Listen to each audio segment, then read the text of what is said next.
Tonight on CBC Vancouver News.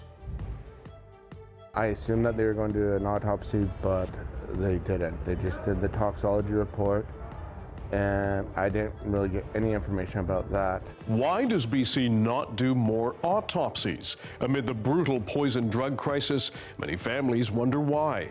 Plus, there have been numerous colleagues of mine, intentionally or unintentionally, who have said anti-Semitic things. Former BC Cabinet Minister Selina Robinson resigns from the NDP caucus. She says she does not feel supported as a Jewish woman.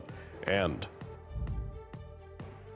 you haven't all been here for like 8 months together because you can't sit together respectfully. When you violate your own zoning bylaws, I believe that's called illegal. The teams have not been modified. That's they have. serious questions in Sayward. Amid severe municipal dysfunction, some in the tiny BC community wonder if it's time to give up their mayor and council.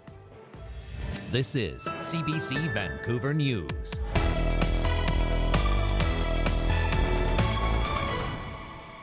Hello, I'm Dan Burritt. Thanks for joining us. It's something you probably don't want to spend a lot of time thinking about: autopsies. But in BC, if you die, chances are you won't get an autopsy. And as John Hernandez reports, that is leaving a lot of people with unanswered questions and families wondering why. Tens of thousands of people die in BC each year, but since 1991, the number of those deaths that receive autopsies has gotten smaller and smaller. In fact, the province is lagging behind most other jurisdictions in Canada when it comes to its autopsy rate. So what's the impact? Well, it starts with families who have lost loved ones. We went to Port Coquitlam to meet with the father of a teen who died of a suspected overdose nearly 2 years ago, but she never received an autopsy. Go lucky, carefree, bit of issues, little troublemaker as a teenage girl, but your typical teenage girl. This park is where Greg Sayward would take his daughter Camila to play when she was a kid. But as she got older, it took on a different meaning. This is where her and her friends would come down, and this is where they would usually get their drugs. On August 20th, 2022, Sayward says his daughter came here and bought dilly, a street term for the prescription opioid hydromorphone. The next day, Camila was found dead in her bedroom. My mom actually found her body at 8 o'clock in the morning.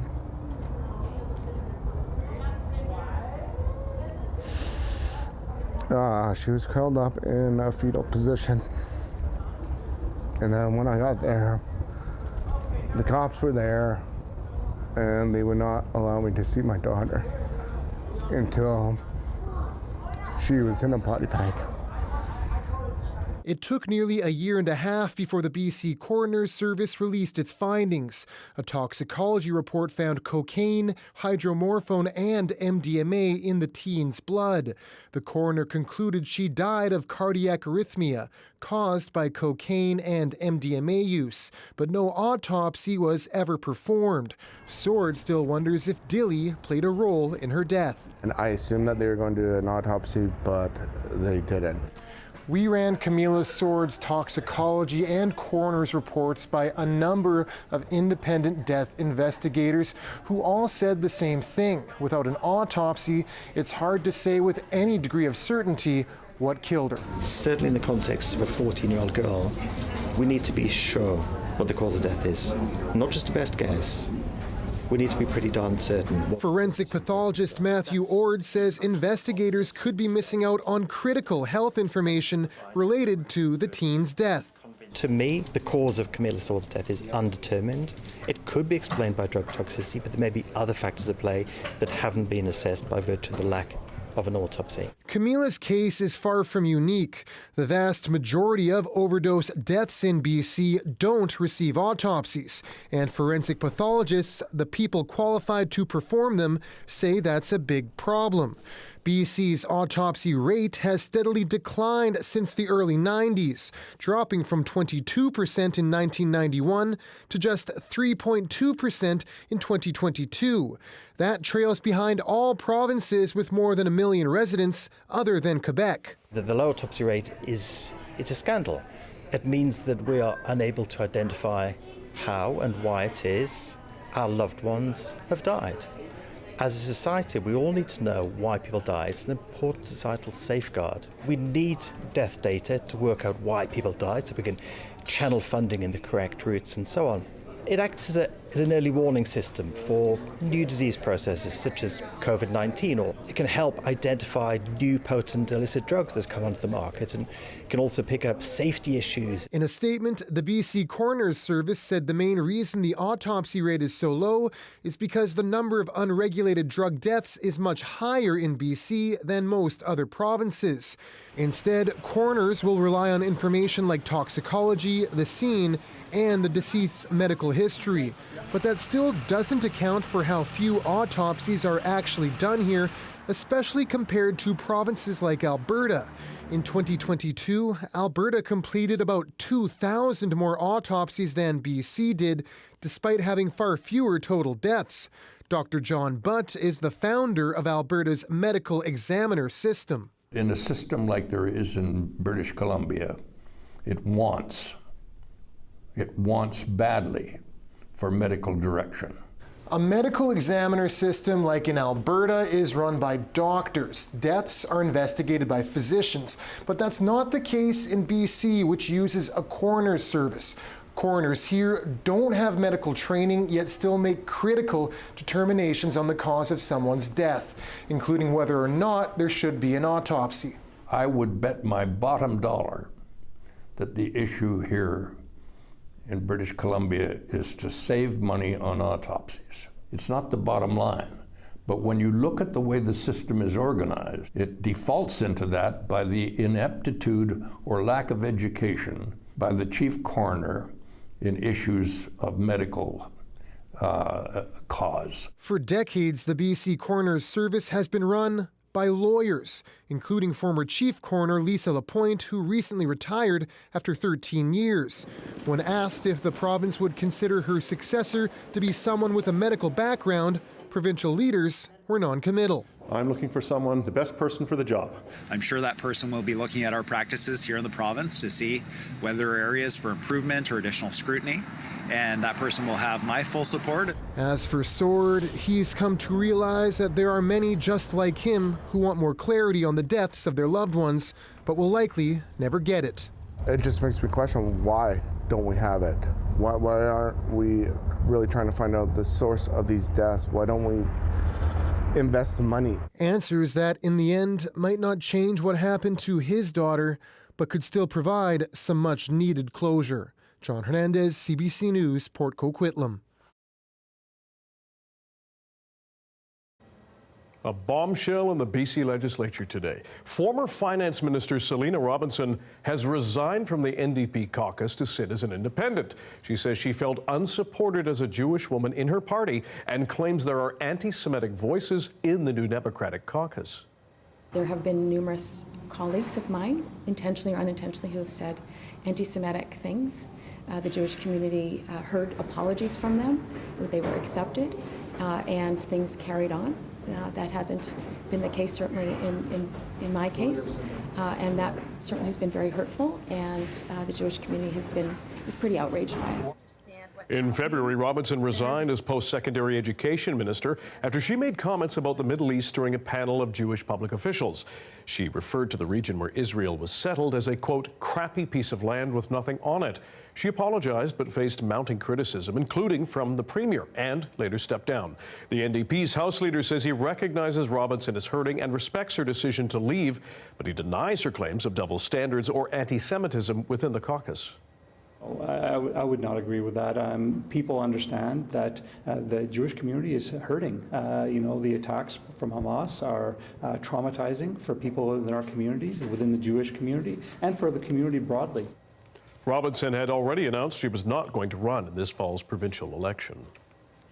Premier David Eby has released a statement about Robinson's resignation, reading, in part, Selina made a mistake and she was doing the work to address the harm that was caused. I wish she had brought her concerns to me directly so we could have worked through them together. Eby adds, our government's work is to bring people and communities together will continue. I will continue to condemn hate in all its forms, including the rise of anti-Semitism we have seen. In Kelowna, repeat sex offender Taylor Dewick will remain in jail for now. A provincial court judge was reviewing submissions in his bail hearing. Dewick is charged with sexual interference and invitation to sexual touching related to an alleged incident with a youth at a horse riding school last month. That's from the RCMP. The judge is expected to make a decision on his bail next week. Meanwhile, here in Vancouver, a woman in her 80s has been killed in a hit and run. Police say it happened while she was crossing Nanaimo Street at East Hastings Wednesday afternoon. Officers say a suspect has been arrested. Witnesses or drivers with dashcam video of that crash are asked to contact Vancouver Police. On Vancouver Island, Nanaimo Search and Rescue is asking for your help to find a big amount of its gear that someone stole. It happened early Tuesday morning around 2:30 a.m. Someone broke into the cargo trailers and stole 2 large cases filled with valuable equipment. You can see it there. They also stole a chainsaw and an automated external defibrillator, or AED, which is used to respond to heart attacks in the backcountry. Nanaimo Search and Rescue estimates the equipment is worth up to $5,000. You know, it's disappointing. We're here trying to help the community, and you know, we fundraise a lot to acquire the equipment that we use, and just to have it taken away like that, it's very disappointing and frustrating. Mounties have managed to locate the AED, thankfully, one of the more expensive items that was stolen, and an empty Pelican case, which had been used to take some of the equipment. Nanaimo's Search and Rescue are worried about how the loss will slow them down, as every second is critical in a rescue. They say they're grateful to people asking them how they can donate, and to prevent future theft, they've added wheel boots and changed how trailers are parked so they can't be opened without moving them. Anyone in Canada hoping for interest rate relief is going to have to wait. As expected, the Bank of Canada is keeping its benchmark overnight rate at 5%. It's been there since last July, and as Nisha Patel tells us, it's unlikely to move for a few more months. So that's our new total installment. 2 years of high interest rates have hit the Dumichel family hard. We completely used up all our savings. We joined the food bank. We took the girls, we have 2, out of anything extracurricular. The mortgage payments on their dream home have nearly doubled. They lost steady work and could be forced to sell. It's just a combination of hardships right now. You know, like we can probably last for about 3 more months like this.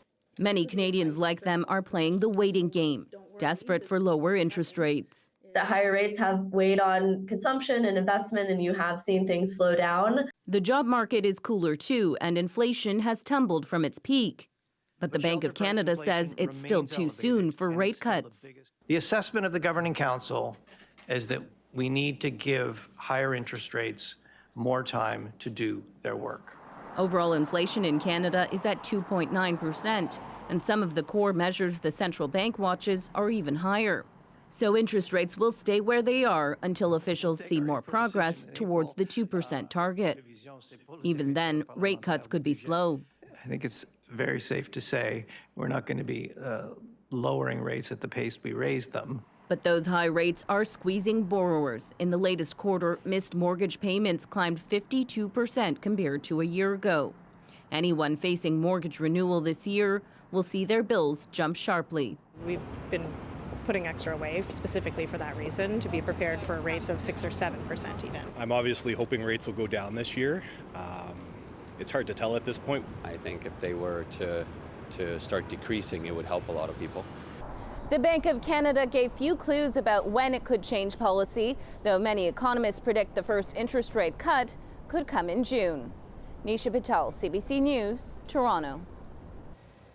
The family of a Dawson Creek man is devastated and looking for answers after he died in jail in Mexico. Thomas Hempstock went to a resort by himself in Playa del Carmen to celebrate his birthday. Mexican authorities claim he was arrested for aggressive behavior with alcohol and cocaine in his system. A day after turning 32, a guard found him hanging in a detention cell by his shoelace. But his sister says the details do not add up.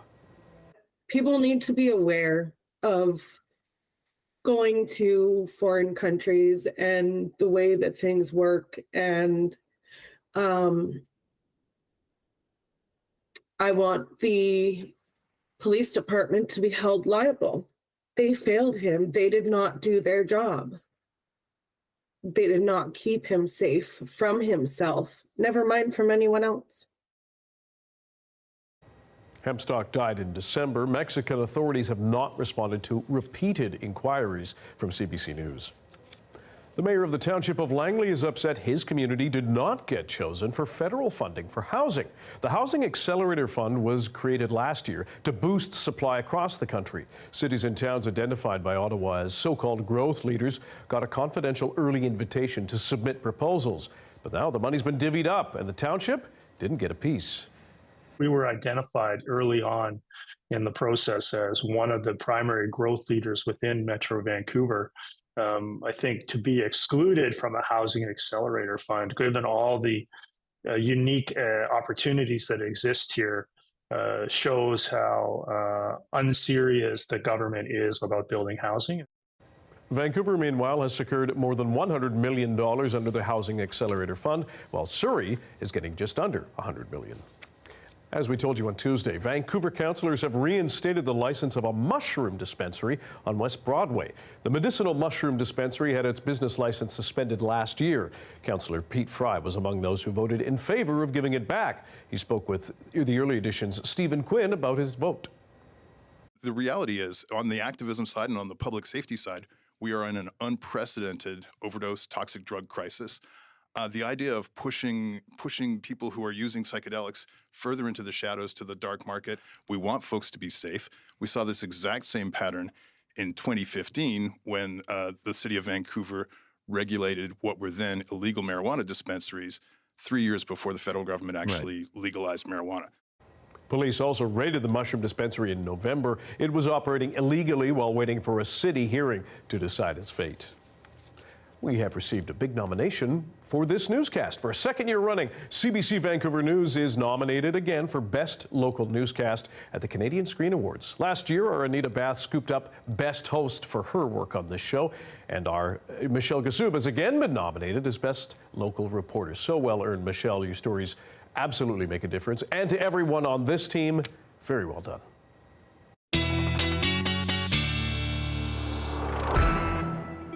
On the team is Darius Madavi, who has our first look at the weather. Isn't that great news? Awesome. Yeah, nominated in spite of me. So well done, guys. I said the same thing. Yeah. Right? We signed the card. I love you, Dan. I love you too. A bit of a chaotic morning, chaotic start to the day, really, across the Greater Victoria area, other parts of the South Island, parts of the Gulf Islands, and here in Metro Vancouver. Not the Tri-Cities, which is where we'd usually see that snow, but instead places like Surrey and downtown Vancouver, even up at UBC, got a decent dusting of snow, I'd say. But yeah, mostly missing some of those higher elevations that do traditionally see more of that snow. So a little bit of an unusual start. Fortunately, it doesn't look like it's going to be repeated again tomorrow, which I'm sure people, particularly in places like Victoria, will be happy about, given that they saw some hailstorms this morning. Instead, what we've got is a pretty big system rolling down the coast, mostly affecting just the north coast and starting to hit the central coast right now. That's going to continue coming down by tomorrow afternoon, affecting the North Island as well as working its way down the west coast. As that continues to move down, we'll see it probably overnight Thursday into Friday here in Greater Vancouver and on the South Island. And then that's going to continue working its way over and then hit most of the province by this weekend, seeing a good amount of snow on those higher elevations. But for tonight, still fairly calm unless you're on the north coast, because again, we've got a pretty clear night and a mostly calm one, although it is going to be chilly. Okay, Darius, we'll check in later. Thanks again. Thank you. Every municipality in British Columbia has an elected mayor and council who oversees services for their citizens. But there's one municipality that has had so many problems in recent years, some are wondering whether it ought to give up that responsibility. Justin McElroy visited the Vancouver Island community of Sayward to find a place divided. Sayward. It's like a lot of places in British Columbia. There's a post office where everyone has their own box, a local RCMP detachment with 3 cars, a school that finally got that new playground the kids wanted, a walking clinic and a paramedic, all of the essentials, and it's all right here on one block. 2.5 hours north of Nanaimo, Sayward faces the same challenges as a lot of remote towns. It was created out of the forest industry, but it produces a fraction of the jobs it once did. There's beauty everywhere you look and hopes for ecotourism, but also more pressing needs, like bringing back the grocery store or diversifying the housing stock for an aging community. like 160 other municipalities in this province, residents decide what's best for their future by electing a mayor and council, and then gather around a table to debate how to move forward as a community. Or not. You should step down from your positions of power because it's gone to your heads. This is the first time we've had all of you here, and it's only because the cameras are on from the media. You haven't all been here for like 8 months together because you can't sit together respectfully. This is ridiculous. You know my name? No, sir. I think you do. When you violate your own zoning bylaws, I believe that's called illegal. The tapes have not been modified. That's bull. They have. Excuse me. No, they have been altered. Your language, please. We're looking for answers. We're looking This for has been answers. over a year. This is unacceptable. You'll be asked to leave this meeting. I've emailed you, you, and the village of Sayward, where I've actually... In the last 5 years, Sayward has had 5 different mayors, more than any other municipality in British Columbia. In that same time, they've also had 6 different city managers, also the most in BC. And recently, a number of people from the area contacted CBC News, saying that things had gotten even worse. So how did it get to this point? Why can't Sayward hold on to its mayors or top staffers? Why do council meetings devolve into shouting matches? Point of order. Point of order. Please cite to the community charter what the point of order is, and then we can vote on it. Point of order. And why are things so bad that people are even debating whether the municipality should cease to exist? Like a lot of small town disputes, it depends who you ask. Keyboard warriors and, they're gaining strength. Bill Ives was appointed acting mayor in April 2020 after a different acting mayor quit. He lasted about 2 months before he was also forced out, quitting a few months later. And he paints a picture of a toxic culture of gossip and whispers that causes people to decide it's just not worth the hassle. I found it frustrating because there were issues that were somehow discussed outside of council that were in camera that should have never been outside. And people take it, distort the information, and present it in online. In camera is a legal term. That means it's closed to the public. These sorts of private meetings are allowed when a topic involves potential HR or legal issues. Current Mayor Mark Baker says that if the public is making allegations about an issue that council can't speak about, it creates a difficult governing dynamic. It's extremely frustrating, but I'm never going to respond to a keyboard warrior. Ever. You want answers? You come to me, I can tell you what I can. Except because of those in-camera rules, Baker can't discuss the one thing dominating talk on the town Facebook page at the moment. It involves a family member of Councillor Scott Burchett, who has made untested allegations against the mayor. How the village is dealing with the allegations is being handled in camera, along with any questions about the potential response or costs. The tension between what is public and private drives a lot of the current dysfunction. Burchett has argued that the city manager no longer replies to his emails, and the mayor has kicked him out of multiple council meetings. I've never seen such a toxic environment, and I'm trying to help make it better and work through that. Neither Baker or Burchett can talk about the allegations because it involves in-camera conversations, but both of them believe that once the truth is out, their side will be exonerated, and the village will move forward. I'm hoping everybody realizes that in the last year, we have not got anywhere near the amount of work that we should have gotten done because of what's happening. So that's the main cause of the current dysfunction. But when you add up all the dysfunction and all the turnover in the last 5 years, it puts Sayward in a tough place. The budget is behind. They don't have a modern official community plan. And something as simple as legalizing backyard chickens has been debated ad nauseum for 22 months. The motion was 6 chickens, no roosters, boilerplate bylaws from Campbell River, and let's just move forward with this. But it didn't move forward that night because another staff member has recently left, and staff remaining simply haven't had the capacity to make it a priority. So to recap, Sayward is mired in dysfunction. They have more turnover than any other community in the province, and they can't move forward on basic tasks. And as for their finances, here is a chart. No municipality in BC has less cash and investments than Sayward. It isn't even close. Which leads to the question, can Sayward solve its own problems, or should something drastic happen?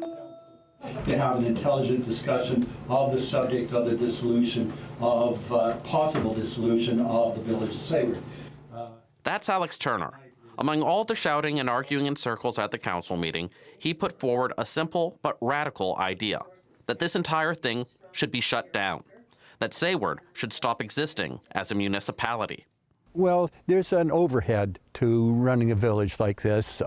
You have to have a CEO, a receptionist, a financial officer, the cost of the council. All of that is an overhead that if you get good governance from it, then it might be justified. But if it's not justified?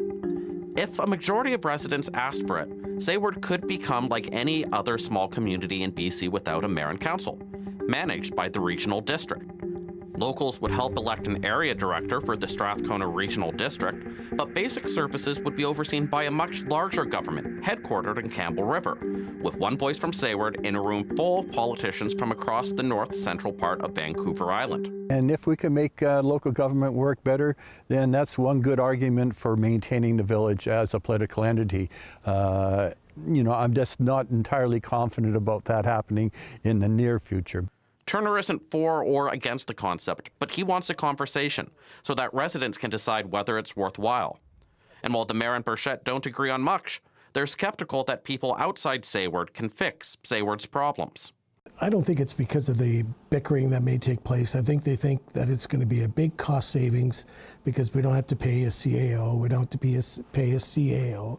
I'm not sure how that would all work out. Communities decide to become municipalities in BC every few years, but the last one to go in the opposite direction, to say they wanted to disincorporate, was more than 100 years ago.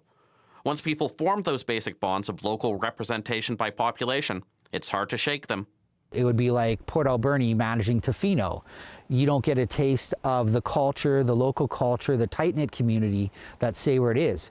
But it's a lesson for communities big and small in British Columbia of how things can go sour and why people fight for the idea of local government in the first place. I think local government and being responsible locally is the best choice that represents the locals the best. Having outside administration and not localized really takes a lot away of what a close-knit community is. So yeah, it's worth fighting for. Everyone wants a better future for Sayward. It's just everything else that gets in the way. Justin McElroy, CBC News, Sayward. It is a stark desert world that seems pretty inhospitable, but the world of the cinematic hit Dune isn't all that implausible. Darius talks about the science of fiction next.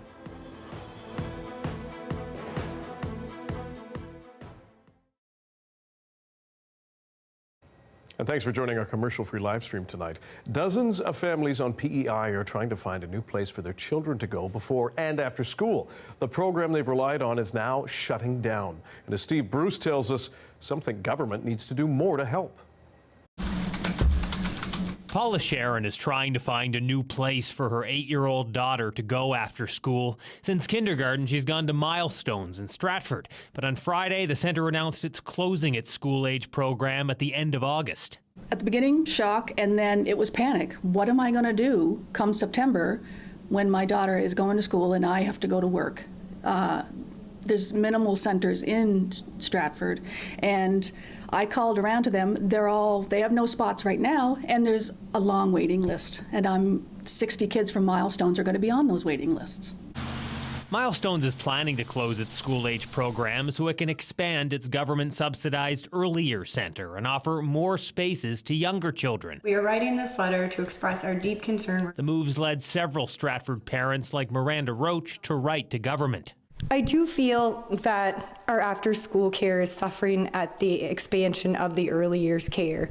You know, there's been such a drive and such a push, and there's federal funding and provincial funding to the early years programs that our school-age children are getting lost, and they need the support as much as the early years children do. And while we have been growing The education minister said yesterday government's priority has been improving access at early years centers. There's been millions of taxpayer dollars to help centers expand, to pay staff more, and to keep fees low. School-age programs, on the other hand, Currently, it's not a support that's funded through government, but it is a priority area for us. We can't do it all at once. In last year's budget address, government promised to explore the idea of a universal after-school program, though it never said what universal means exactly.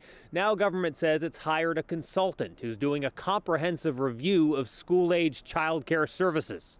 Childcare has been an issue for years, so why are they just stepping up and getting a consultant now? The education minister says there are 2 centres in Stratford planning to expand their school-age programs, which could mean up to 50 more spaces soon.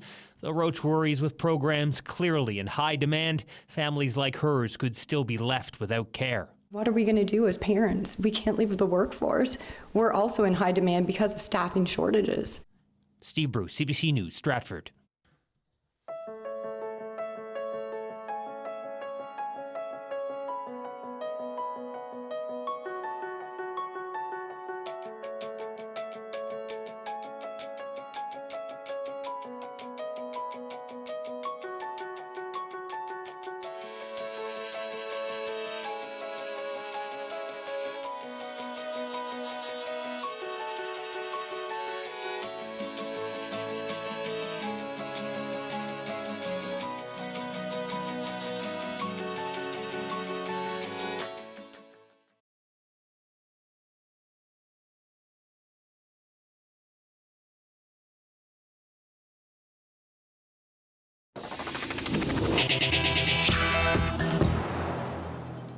Picture it, a planet covered in barren deserts with giant worms burrowing in the sand.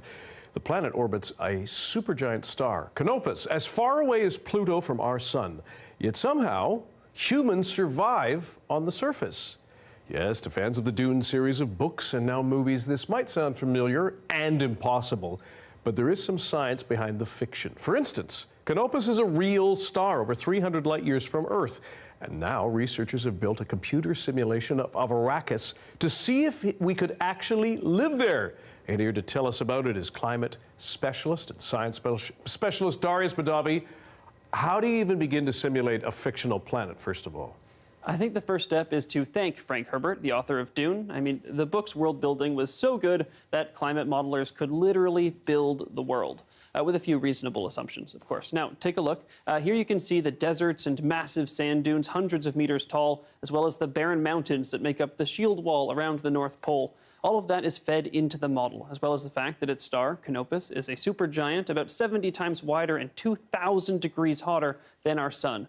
But even still, Arrakis is so far from Canopus, as far as Pluto is from the sun, and it has less carbon dioxide than the Earth, a critical greenhouse gas. So I asked one of the modelers behind the work, how could the planet be so hot? Ozone is a much more potent greenhouse warming gas. It's about 60 times more effective at trapping in heat than carbon dioxide. So it's much more devastating in terms of its effect on the temperatures on the surface.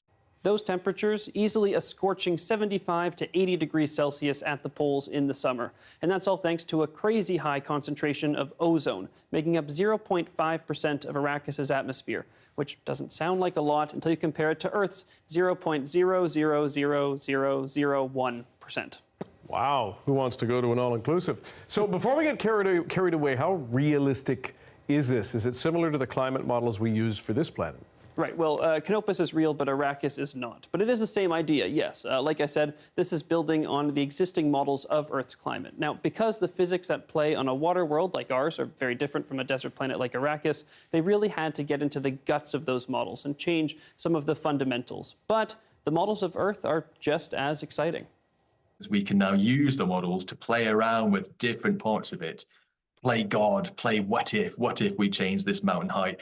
What if we put this continent further away than where we thought it was? What if we put a big ice sheet on Antarctica or we remove it? What does that do?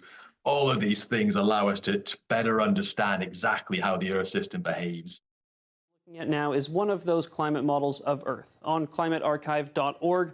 and I spent longer than I care to admit playing around with it, you can actually select the era in Earth's history you want, going back hundreds of millions of years, and it will show you how the continents looked at that time, and how that changes, and the changes in the atmosphere, wildly affect everything from temperatures to the jet stream to the vegetation, which helps us understand Earth's past, and in doing so, better understand our present and our future.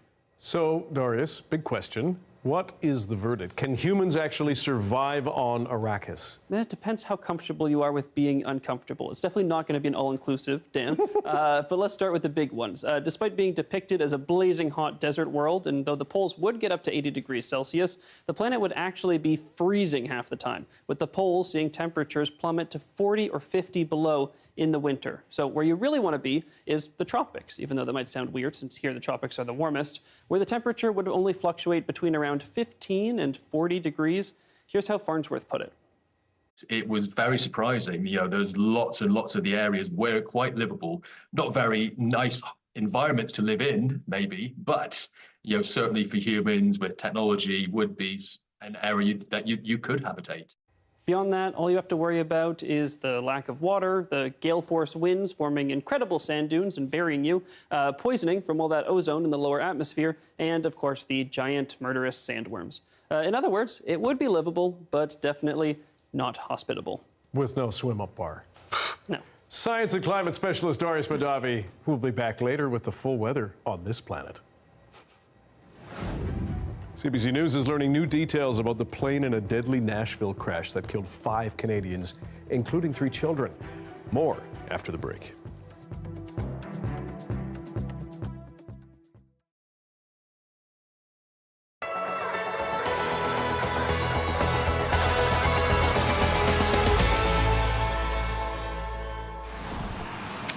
A few years ago, the community land trust concept was almost unknown in Atlantic Canada.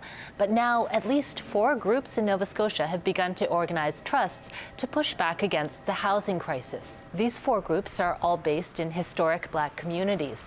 Many people in those communities are concerned that rising housing costs will force people to leave, scattering their close-knit connections. The trust model is meant to bring members together and create lasting connections to a place. The land is held forever for the benefit of the group. Organizers of the Weymouth Falls Community Land Trust believe if they can get a community land trust going, housing affordability and community connections will improve. They're talking about the fact that they can't afford to retrofit their homes. They're talking about the fact that they're spending $2,000 on heating a month for their oil furnaces because their homes aren't properly insulated. They're talking about food security issues, transportation issues, all of these things that, without calling it a community land trust, that a community land trust can actually solve. There are similar efforts going on elsewhere in the country. A community land trust is trying to offer affordable housing in Toronto's downtown Kensington Market neighborhood. Vancouver is also trying to use the idea to offer homes to families and seniors. The modern land trust concept was developed by a group of Black farmers in Georgia during the American Civil Rights Movement. That adds special meaning to the 4 Black communities here in Nova Scotia that are trying to use this model for housing, as they look to the past to help them secure their future. Shayna Luck, CBC News, Halifax.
CBC News has learned new details about the plane in that deadly crash in Nashville that killed 5 Canadians, including 3 children. Flight data has revealed it was limited to significantly shorter flights under its last owner. And as Thomas Dagler shows us, some aviation experts are expressing concern about its final flight path. Before the plane crashed, killing all 5 Canadians on board and leaving mangled wreckage by a Nashville highway, that aircraft looked like this. The single-engine Piper plane seen here in pictures posted years ago by a previous owner. Now, CBC News has obtained the plane's recent flight history, since it was registered to new owners in Ontario last July. The data suggests the plane was only ever taken on short trips within the province and once to and from nearby Pennsylvania. Then on Monday, with 3 children and 2 adults on board, the plane made 2 stops in the U.S. before flying to Nashville. By far the longest trip listed. And that stands out for this former investigator. It certainly seems like he would be at the low end of the experience scale to undertake a flight like this, especially at night and over that long of a distance. After dark, the plane flies by a highway traffic cam, then crashes and bursts into flames. All of it less than 5 kilometers from an airport that the pilot had overflown, nervously reporting trouble to air traffic control. My engine turned off. I'm at 1,600. I'm going to be landing. I don't know where. Boy, that's about as big a challenge as you can have as a pilot. The plane was based here at this small airport near Toronto. News of the crash has left other amateur pilots shaken. When this type of thing happens, it affects all of us, and we all question our own safety, and we're all going to go brush up on our emergency procedures. U.S. investigators are expected to look at factors including the pilot's level of experience as they work to determine what went wrong. The National Transportation Safety Board tells us it plans to put out a preliminary report within 30 days. Thomas Dagler, CBC News, Toronto. CBC News has also learned the federal government is going to restore funding to the UN agency that provides aid to Palestinians living in Gaza. Several countries suspended funding to UNRWA following allegations some of its staff took part in the deadly Hamas attack on Israel in October. International Development Minister Ahmed Hussein, who was in the region last month, was scheduled to make the announcement today. That was put on hold, and no new date has been announced. A senior government source tells CBC News Canada's scheduled $25 million payment to UNRWA will be made in April, and the minister will be making a new funding announcement. Returning to Canada extra early? Why an early spring as animals a bit confused, and some of the impacts that might have. That's next.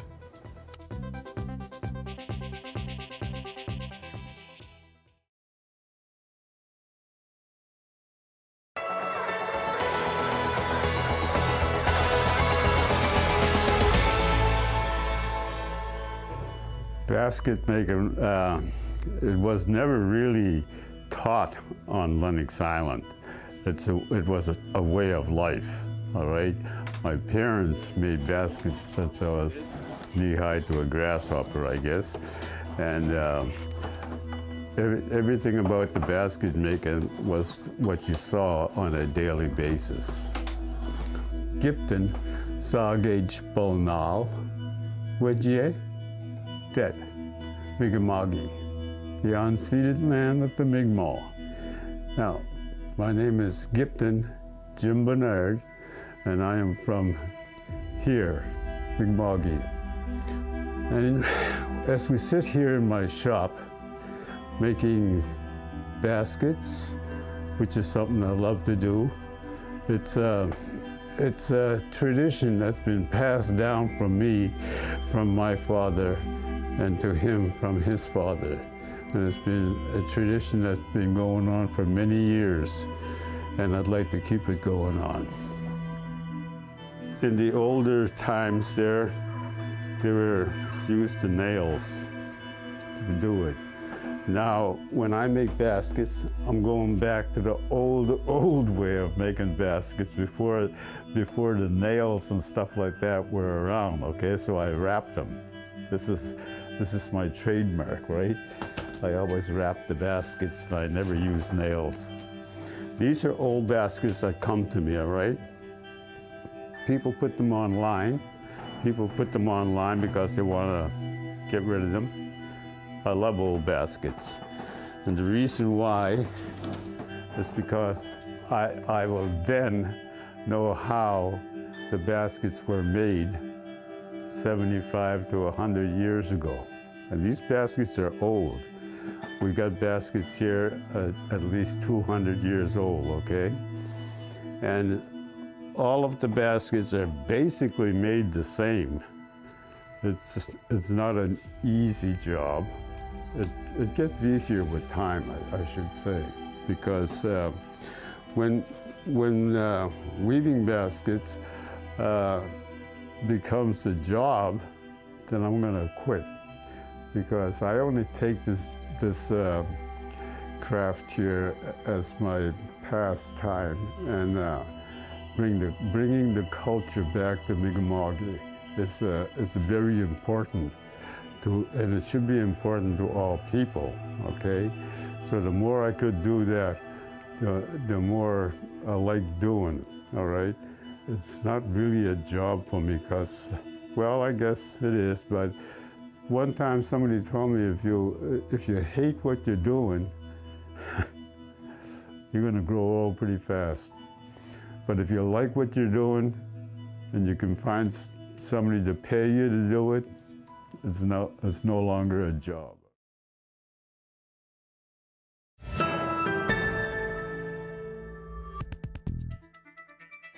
For much of Canada, this has been an unusually mild winter, and spring-like conditions are already moving in back east. While that might be welcome arrival for many people, as Natalia Goodwin explains, it seems to be a bit confusing for animals, especially ones that migrate or hibernate.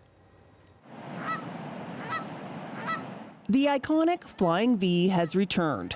It's a sure sign of spring, except it's only the beginning of March. Experts say geese take their cues to come back from changes in temperature and daylight at their wintering spots. And this year, they've come back 1 to 2 weeks early. And if the warmth sticks around, there could be more geese soon, though smaller. They're going to want to get started as soon as the habitat's available for them to get going. So we might see, we might see goslings earlier, like for your local area, you might see goslings earlier this year than you typically would. Other feathered fellows are getting more active too, Sharp says. He's seen mallard ducks displaying spring-like behavior, and already you can hear songbirds in the morning. But it's not just birds. Larger animals are thinking it's spring too. Last week, the province of Ontario sent out a warning that bears are waking up already and that they'll be hungry. But that's not necessarily good. Scientists say hibernating bears respond to temperatures above zero, so when it gets warmer faster, it can be a problem. Most food's not available until much later, and so they depend heavily on what they have left over from the winter. And if they haven't fattened up well in the fall, then mortality is fairly high due to starvation. So right now when they're out, there's no food available. So what do they look for? Anything. And that's why they tend to appear more often in urban areas at the edges. So best to secure garbage, barbecues, and bird feeders if you live in an area known for bears. The scientists say due to the warm weather, we may also see other animals becoming more active, like chipmunks, otters, and beavers. But if we get another cold snap, most animals will go back to sleep, and the geese will turn off their mating instinct, unless they've already begun to nest, in which case they may need to do it again, with the possibility of less eggs, because they will have already used their fat stores to make the first nest. Natalia Goodwin, CBC News, Ottawa.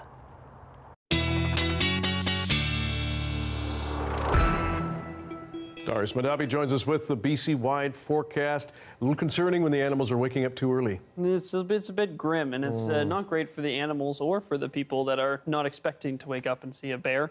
We know that for sure. Yes, mostly for the animals, though. Something to be looking out for in the weeks ahead, even here in BC. Even though we have been a little bit chillier than normal, one thing that has not been chillier than normal has been the ocean temperature. So this is global ocean temperatures, which have now for 365 days in a row been record-breaking. So not exactly a record that you would like to break, but meanwhile, here in BC, we are warming up here as well, but just getting back to seasonal, not exceeding it, and even there, we're not quite making it, because we should be, for instance, in Vancouver, around 9 or 10 degrees at this time of year. We're not quite there, but what we do have is some pretty typical rain coming in. Here you can start to see that second system, which is going to be the strong one that breaks through the ridge of high pressure and makes its way all the way down the coast, making it here to the South Island and greater the Metro Vancouver area by late tomorrow night, and then overnight into Friday continues right into the weekend, meaning we have quite a rainy forecast ahead, really across the coast, and then also breaking into the interior by this weekend. Now, if we take a look at our conditions across the province, plenty of sun in the interior, except for a little bit of a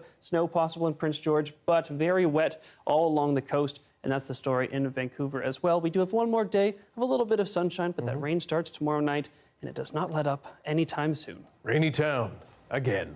Thanks, Darius. Thanks, Dan. A new performance exploring Chinese culture and identity is debuting in Richmond tonight. The piece is in both English and Mandarin. We're going to take you there after the break.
I'm Amy Bell, and here's what's in your CBC Vancouver inbox.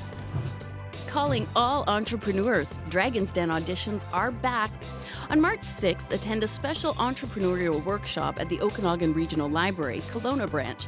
The open auditions are on March 7th at the Kelowna Innovation Centre, and Vancouver auditions are on March 9th and 10th at the CBC Broadcast Centre. For more information and to register, visit cbc.ca/dragonsden.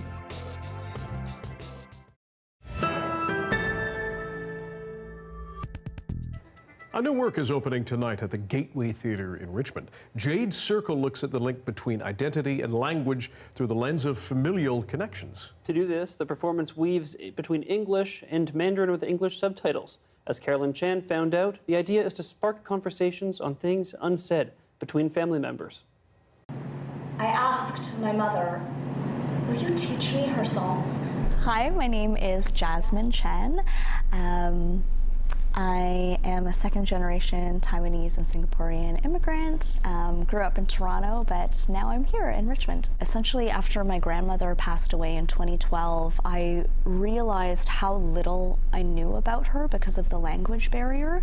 I spent a lot of time with her growing up, and she would cook for my sister and I every day after school, so we spent a lot of time together, and I really cherish those memories. But I realized as an adult that there was so much of her life story that I just had no idea because I couldn't ask her those questions. This was the only song I could remember that my grandmother taught me after she died, and it's about a little snail that is climbing up a tree.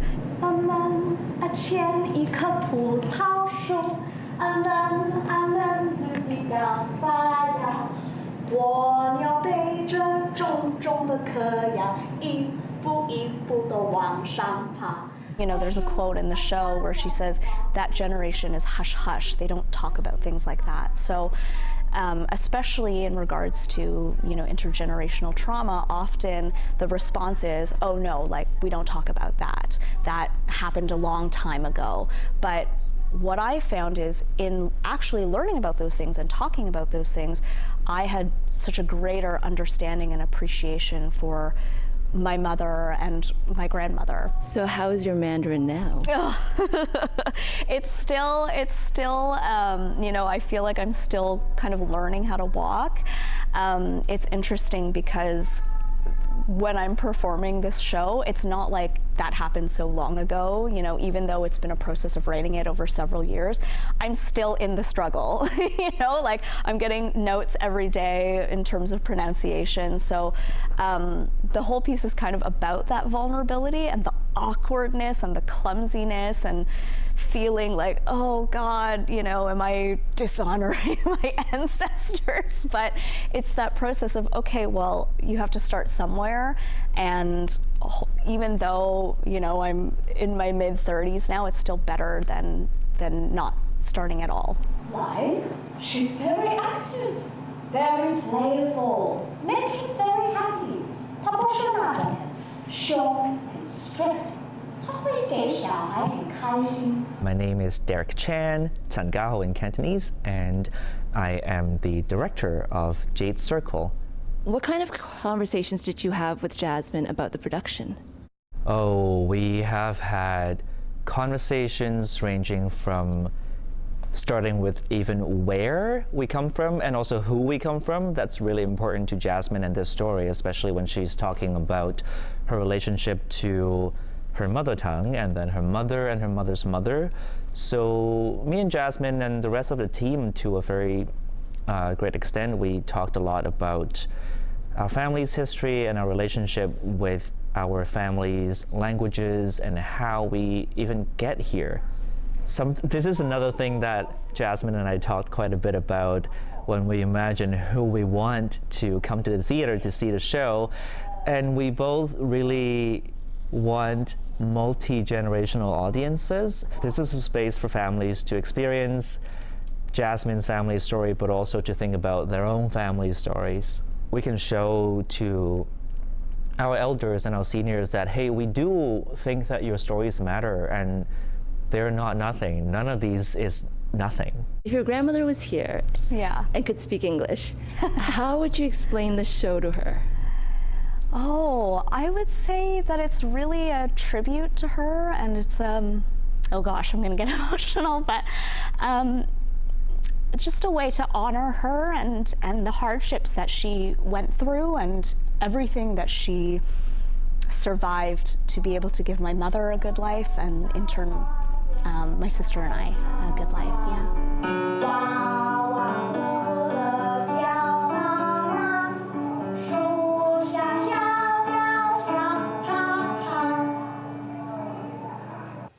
Good for her. Going to be a good show. Yeah, something you're going to go see? I think I would, absolutely, if there's time.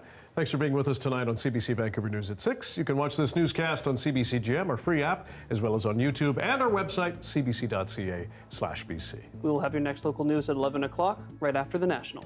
Good night.